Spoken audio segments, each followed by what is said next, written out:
नमस्कार, आप जुड़ चुके हैं जम्मू लद्दाख विजन के साथ। ठीक एक महीने पहले की बात है, जम्मू कश्मीर में बीजेपी के पूर्व एमएलसी विक्रम रंधावा के तरफ से एक प्रेस कॉन्फ्रेंस बुलाई गई थी और जियोलॉजी माइनिंग डिपार्टमेंट में चल रहे गोरख धंधे को लेकर काफ़ी हो हल्ला मचाया गया और काफ़ी विवाद पैदा किया गया। यहाँ तक कि विक्रम रंधावा ने पीएमओ में राज्य मंत्री डॉक्टर जितेंद्र सिंह पर सीधे आरोप लगाए कि वो अपने एजेंट्स के माध्यम से जियोलॉजी माइनिंग में कमीशन लेते हैं। इसके बाद विवाद बहुत ज़्यादा बढ़ा, लेकिन आज विक्रम रंधावा ने बिना शर्त डॉक्टर जितेंद्र सिंह से माफ़ी मांग ली है। आखिरकार इस माफ़ी के पीछे की असली वजह क्या है? क्या विक्रम रंधावा ने कोई सेटिंग कर ली है डॉक्टर जितेंद्र सिंह या फिर जियोलॉजी माइनिंग डिपार्टमेंट के साथ? ये पूरी जानकारी हम आपको देंगे, लेकिन उससे पहले हम आपको सुनवाते हैं कि आखिरकार पूर्व एमएलसी विक्रम रंधावा की तरफ से आज डॉक्टर जितेंद्र सिंह के लिए जो माफीनामा पढ़ा गया उसमें क्या कुछ कहा गया। आज पुनः आपके साथ रूबरू हो रहे हैं और जो एक ज्वलंत इशू पिछले दिनों उठा था, 3 तारीख को हमने प्रेस कॉन्फ्रेंस की थी जियोलॉजी एंड माइनिंग को लेकर, माइनिंग माफिया को लेकर, और सुनिश्चित तौर पे वो कुछ एग्रेसिव रूप भी आपने देख लिया और हम लोग एक दूसरे से काफ़ी वर्षों से परिचित हैं। ऐसी भाषा का ना कभी हमने पहले इस्तेमाल किया, ना आप लोग हमसे एक्सपेक्ट करते थे, लेकिन वो कुछ इन फिट ऑफ एंगर या फ्रस्ट्रेशन बिजनेस को लेकर और मेरे बिजनेस कोलीग्स के प्रेशर को लेकर इतना था कि वो आधे पौने घंटे का जो बवाल बहुत बड़ा बवाल बन गया। और यकीनन उसमें कई अपने जो मेरे परिवार के लोग भी हैं, जिनके साथ मेरा बड़ा पुराना पारिवारिक रिश्ता है, राजनीतिक रिश्ता है, वो भी हर्ट हुए, जिसके लिए मैंने अपनी शब्दावली को, अपने शब्दों को लेकर पहले भी लिखित तौर पर भी और मीडिया में भी खेद प्रकट किया कि मैं उसके लिए माफ़ी चाहता हूँ, क्योंकि एक अच्छे शहरी होने के नाते ये मेरे से कभी एक्सपेक्टेशंस पार्टी भी नहीं करती थी और समाज भी नहीं करता था कि विक्रम रंधावा कभी इतना एग्रेसिव हो सकते हैं। लेकिन वो जो दृश्य था वो बड़ा उस वक्त कंट्रोल से बाहर था। और माइनिंग माफिया, आपको पता ही है कि किसी से छुपा नहीं है, माइनिंग माफिया को लेके पौने 2 साल से जम्मू के अंदर एक बवाल बना हुआ है। और बदकिस्मती ये है कि हम सरकार का हिस्सा ना होके भी हिस्सा गिने जाते हैं और हम पे बात ज़्यादा आती थी। मैं स्टोन क्रशर एसोसिएशन का प्रेसिडेंट था, हमारी एसोसिएशन के लोग ज़्यादा प्रेशराइज करते थे कि आपकी सरकार है और हमारे रोजी रोटी बंद हो रही है और डिपार्टमेंट जो है माइनिंग माफिया के साथ मिलकर काम कर रहा है। और उसी सारे दृश्य में कुछ एक बातें ऐसे निकली जो व्यक्तिगत तौर पर हमारे केंद्र में MOS PMO doctor Jitendra Singh ji को ना सिर्फ हर्ट हुई, मुझे भी हर्ट हुई और मैंने खुद भी फील किया। हालांकि मेरा बिल्कुल भी ऐसा ना प्रयास था, ना कोशिश थी, ना ही कभी डॉक्टर साहब की ऑनेस्टी डिग्निटी पे मैंने या पार्टी के किसी कार्यकर्ता ने या अधिकारी ने संदेह किया, क्योंकि he is a man of wisdom. वो पार्टी के हमारे लीडर हैं, हमारा जम्मू कश्मीर का केंद्र सरकार में फेस है और मैं यकीनन आज अनकंडीशनल अपॉलॉजी भी मांगूंगा बड़े भाई होने के नाते कि आप मेरे बड़े भाई हैं, मैं आपका छोटा भाई हूं। और एक यूनियन के लीडर होने के नाते अगर मैंने कोई बात कही है जिसने आपको हर्ट किया है, जिसके लिए मैं माफ़ी भी चाहूँगा। और ये बात मुझे लगता है कि मीडिया के माध्यम से ज़्यादा फ्लेयर अप भी हुई थी कि पता नहीं विक्रम रंधावा ने जितेंद्र सिंह जी पे क्या इल्ज़ाम लगा दिए और वो 2 के 4 हो गई।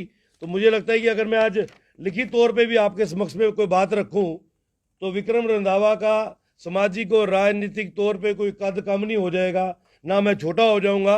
और मेरे इस माफ़ीनामे को डॉक्टर जितेंद्र सिंह जी एक्सेप्ट करके ना वो छोटे हो जाएंगे।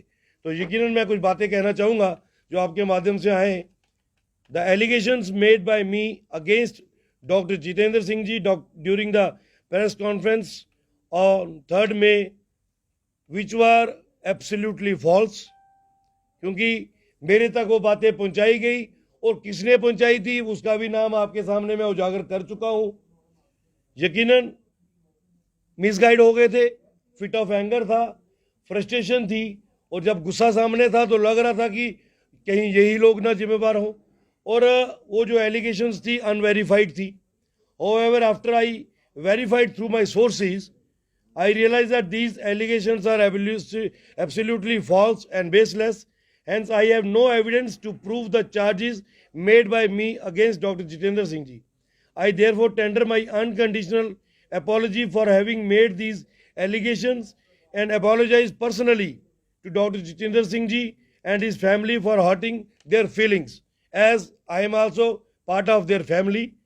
I also give an undertaking that I shall not discuss, definitely, ये चर्चा का विषय दोबारा बाजार में ना बने, तो मुझे इसके बाद में कहने की भी ज़रूरत नहीं है कि ये विषय लेकर मैं कभी मीडिया में जब सामाजिक या सोशल सर्कल में कभी जाऊंगा. I have deep respect for doctor Jitendra Singh ji. I also respect him for his honesty, dignity and his dedication towards his job, towards party and towards government of India.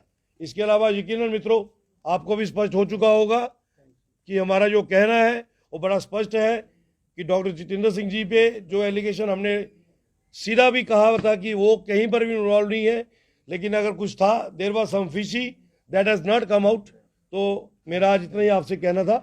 इसके अलावा जो माइनिंग को लेकर है वो फिर कभी हम बात करेंगे. जी, एक सीधा सवाल आपसे. आपने एक महीने पहले जिस तरह से विक्रम रंधावा की तरफ से डॉक्टर जितेंद्र सिंह पर सीधे तौर पर आरोपों की बौछार की गई थी, उसके बाद डॉक्टर जितेंद्र सिंह ने 1 करोड़ रुपए के मानहानि का मुकदमा विक्रम रंधावा पर दायर किया था.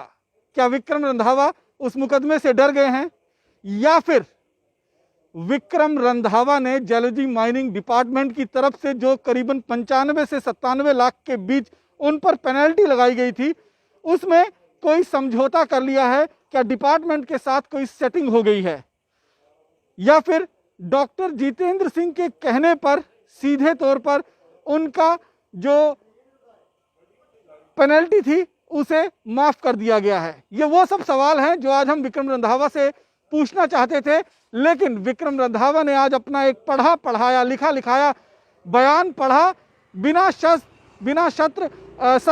शर्त डॉक्टर जितेंद्र सिंह और उनके परिवार वालों के लिए माफ़ी मांगी और कहा कि उन्हें गलत फीडबैक दिया गया था. तो क्या उनको ये जो गलत फीडबैक दिया गया था, तो केंद्र में बैठे हुए इतने पावरफुल मंत्रालय जो सीधे तौर पर पीएमओ से जुड़े हुए हैं, उन पर क्या बिना किसी सबूत के ही आरोप और प्रत्यारोप लगा दिए गए थे, या फिर अब सेटिंग हो चुकी है और कहीं ना कहीं इस सेटिंग के चलते ही विक्रम रंधावा ने बिना शर्त माफ़ी मांगी है?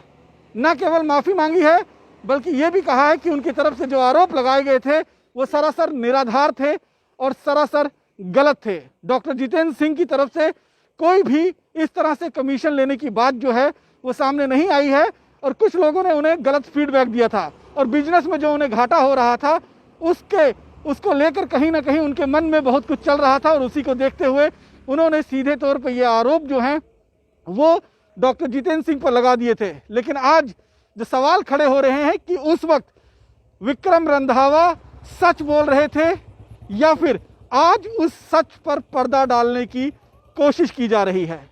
आज हमने इसी बीजेपी कार्यालय के अंदर विक्रम रंधावा से सवाल पूछने की कोशिश की, लेकिन सवालों का जवाब देने से साफ इनकार कर दिया इस समय विक्रम रंधावा ने, जो अपने आप में कई सवाल खड़े करता है. क्या कुछ कहना है आप सब जनता का विक्रम रंधावा के इस माफीनामे पे? आप कमेंट बॉक्स के माध्यम से हमें जरूर बताइए. बाकी की अन्य खबरों के लिए जुड़े रहें जम्मू लद्दाख विजन के साथ. नमस्कार.